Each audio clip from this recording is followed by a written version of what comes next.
वादिये कोयटा शेरो सखन का गहवारा रही है। यहाँ मुशायरों का आगाज़ 1914 से मिलता है। यहाँ बड़े बड़े शहरा आफाक शौराए कराम का तज़किरा आज भी मौज़े सखन रहता है।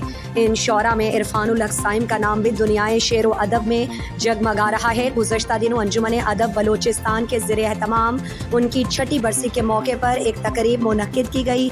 आइए कोयटा से गिदरोशिया पॉइंट के नुमाइंदा शेख फरीद की रिपोर्ट देखते हैं। बलूचिस्तान शेर व सुखन का गहवारा रहा है।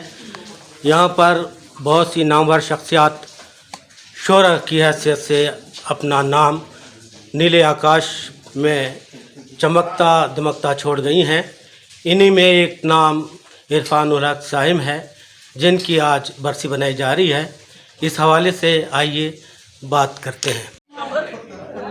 इरफानुल हक साइम साहब की शख्सियत उस घने सायादार दरख्त की मानी है जिसके साए से हर कोई महसूस होता है, लुत्फ़अंदोज़ होता है और फैज़याब होता है। उनकी शख्सियत का हर पहलू जाने है। बहैसियत इंसान वो एक आला इंसान थे और बहैसियत शायर वो तो 7 शायरों में शुमार होते हैं। मैं समझती हूँ यहाँ जितने भी शायर हैं उन सबको ये फैज़ हासिल रहा होगा कि उन्होंने साइम साहब से उस्तादी ज़रूर उनके गुर लिए होंगे। तो आज चूँकि उनकी याद में मुशायरे का इनेकाद किया गया है अंजुमन बलूचिस्तान की जानिब से, मैं समझती हूँ ऐसे शायर, ऐसी हस्तियाँ कभी नहीं मरती। वो हमेशा अपने अल्फाज में ज़िंदा रहती हैं। उनके शेर जो है वो हमारे लिए मशले राह हैं। उनके शेर, हर शेर में कोई ना कोई पैगाम मौजूद है। अब यह हमारा फ़र्ज़ है कि हम अपने उस्ताद को किस हद तक याद रखते हैं और उनके फैज़याबी से किस तरह और मुस्तफ़ीद होते हैं, क्योंकि उनका सिखाया हुआ कभी नहीं भूलेगा।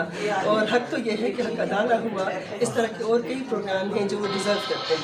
कि बलूचिस्तान एक अदब शनास सूबा है और यहाँ पर काफ़ी अदब की देखा जाए तो शख्सियात ने जन्म लिया। उन्हीं में से एक शख्सियत का नाम इरफानुल हक साइम है। इरफानुल हक साइम की आज हम छठी बरसी मना रहे हैं। इस हवाले से हम हर साल उनकी बरसी के हवाले से एक प्रोग्राम तरतीब देते हैं, जिसमें एक सेमिनार और दूसरे सेशन में मुशायरा रखा जाता है। मकसद सिर्फ हमें उन नाबगा रोज़गार शख्सियात से मुतारिफ़ कराना होता है नई नस्ल को, जो खुदा न खास्ता अगर भूलने की उसमें आ भी जाएं तो हम चाहते हैं कि वो हमें भुला न सकें। इरफानुल हक साइम किसी तारुफ के मोहताज नहीं हैं। उन्होंने अपने मुख्तलिफ़ शोबों में जो कारनामे सर अंजाम दिए, उनमें सहाफ़त सबसे बड़ा उनका एक मैदान है। उन्होंने सहाफ़त में किरदार अदा किया और आज उनके इस सेमिनार में जो बातचीत की जाएगी उसका मौजू भी उनकी सहाफ़त के हवाले से है। इसके अलावा वो एक उस्ताद शायर तो थे ही, ड्रामा निगार थे। कतात उन्होंने लिखे, तारीख़ी कतात के हवाले से बलूचिस्तान के वो एक नाम रखने वाले शायर थे। बल्कि मैं अगर ये कहूँ कि उन्होंने ऐसे इस अदब की दुनिया में हीरे पैदा किए। उनके जो शागिर्द हैं इस वक्त बलूचिस्तान के इस मंजरनामे में अपनी खिदमत सर अंजाम दे रहे हैं, अदब का नाम बुलंद करने में लगे हुए हैं। उनमें मैं खुद शामिल हूँ, अहमद वक्कास काशी, एजाज अमर और भी बहुत से पाकिस्तान में और पाकिस्तान से बाहर उनके शागिर्द हैं जो इस वक्त अपने अदबी खिदमत सर अंजाम दे रहे हैं।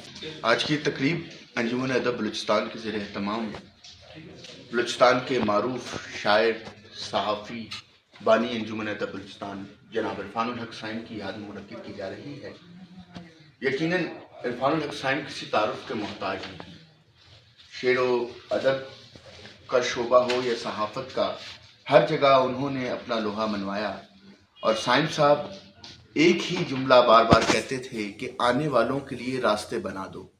यही वजह है कि अंजुमन अदब बलूचिस्तान हमेशा से नए आने वालों के लिए रास्ते बनाती रहती है।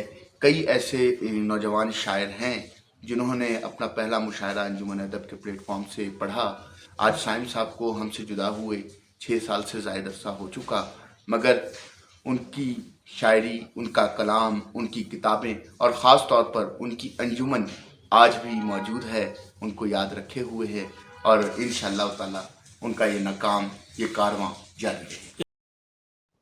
मज़ीद दिलचस्प मालूमात और ख़बरों से आगाह होने के लिए Gidroshia point Facebook page, Instagram, Twitter को फॉलो और यूट्यूब चैनल को सब्सक्राइब करें। बेल आइकॉन बटन दबाना ना भूलें